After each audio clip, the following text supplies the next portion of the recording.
In this video, I'm going to show you the ways to update your personal information or preferences on Zable.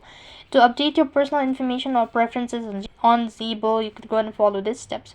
First of all, go ahead and launch the Zable app on your device. Then you could go ahead and look for an option like settings, account, or your profile icon avatar in the apps menu or navigation bar. You could go ahead and tap on your account settings. Within the account settings, you should see option to edit various aspects of your personal information, such as your name, email address, phone number, and profile picture.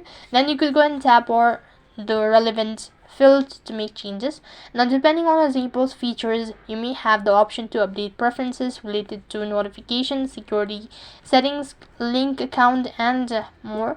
You could go ahead and explore the settings menu to find and adjust any preferences according to your preferences. Now, after making the necessary update to your personal information and preferences, make sure to save your changes.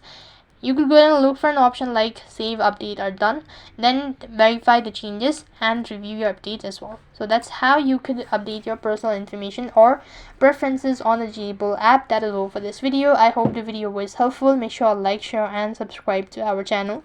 Thank you for watching. See you in the next video.